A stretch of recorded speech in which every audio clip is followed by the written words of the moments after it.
What up? So, I was just continuing to watch, and I'm trying to formulate sort of this religion of goblinism, right? And I'm like listening to them, and I'm thinking, I'm not trying to deliberately create sort of a um, super inflammatory type of religion, but I do want to uh, kind of um, dig into all of their, you know, uh, defenses, so to speak, and also I wanted to say, as I'm forming this, if my channel gains popularity and I'm seeing like people put out ideas for goblinism, by all means do that. I will be happy to review and potentially incorporate. And in the end of this, what I would really like to do is actually create kind of a goblin Bible, and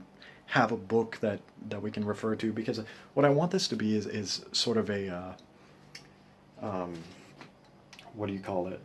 Uh, it's sort of um, it's some branch of it's a branch from veganism, in the same way that like Christianity is a branch of theism. You know what I mean? Like, I want it to have all of these sort of um, implications and symbols and meanings um, without even having to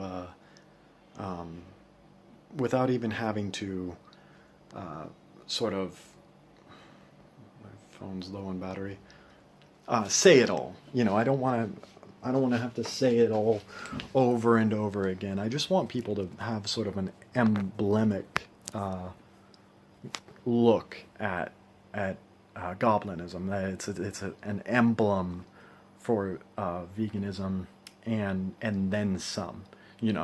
Basically crush all arguments that come up, so that the Gish Gallop isn't constantly being presented, or that we can point to some really annoying sorts of uh, uh, points, so that we can avoid the bullshit and get straight into the meat of the real argument here. No pun intended. Um, so yeah, I was listening to her, and she says, "Oh, you can't avoid that. Um, uh, you know, it's just a truth of life that we are all eating. Every nature is just eating itself, and consciousness goes on, and so I wanted to sort of my battery. Okay, I think it's charging. I wanted to sort of just be contrarian about that point, and let's say that in Goblinism, actually, that's not true. So, if you eat something and it was conscious, then it goes to hell.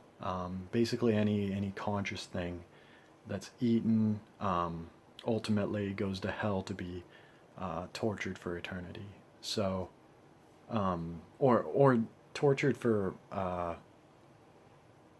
a lifetime, for like one lifetime, right? So, so with that said, now it becomes some kind of imperative. If you eat something that has a consciousness, a sentience, then you're damning it to a life of torture, a lifetime of torture, and by extension, if the goblins come for you, um, uh, and eat you because you don't don't recognize lower order organisms as worthy of empathy or compassion.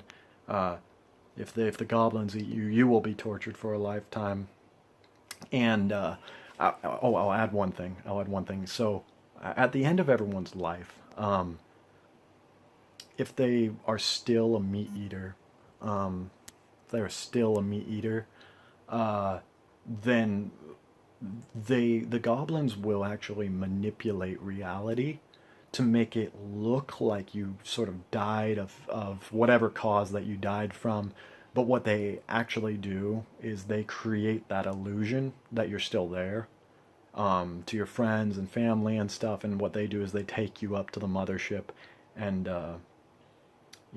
sort of hollow you out while you're still alive, um, and squirt lemon juice up your ass so you squirm around, and then serve you at a banquet, for the goblins. And of course, by extension, your consciousness goes to uh, be tortured for a lifetime, and then is deleted. So if the goblins eat you, they actually eat your consciousness, right? They don't just eat your, um, they don't just eat because it's ultimately they've landed on. I mean, they're a higher order being, but they're so much higher that they can literally eat consciousness, and that's exactly what will happen to you if they eat you. So, um, yeah. So I just wanted to add that. And again, if you have any ideas, present them, and I'll consider writing that in, right in there. Let's build something together that is pro uh, goblin, pro vegan. So praise the goblins. Let's make a symbol or something like that. Or I don't know. I like that one kind of. Yeah. So remember, nothing tastes better than good karma.